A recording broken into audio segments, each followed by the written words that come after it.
কিয়ামতে আল্লাহ তিন ব্যক্তির উপর দয়া করবে না। এর মধ্যে একজন হচ্ছে যার পায়ের নিচে, টাকনুর নিচে প্যান্ট পরেছে, জামা কাপড় পরেছে। জুলাইখা কি কোনোদিন অন্তরে কষ্ট পেয়েছে? আমার বাচ্চার সাথে তো আল্লাহ কথাই বলবে না।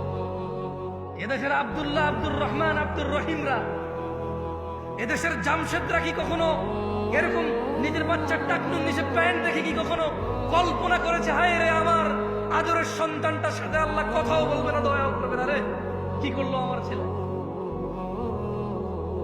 এই দেশের জামশেদরা, আব্দুল্লাহরা, আব্দুর রহমানরা, এই দেশের আব্দুল করিমরা কখনো কি নিজের ছেলেটা ফজরে ঘুমিয়ে আছে ভেবেছে যে আমার বাচ্চাটা মারা গেলে জাহান্নামে চলে যাবে সলাতের হেফাজতকারী না বলে?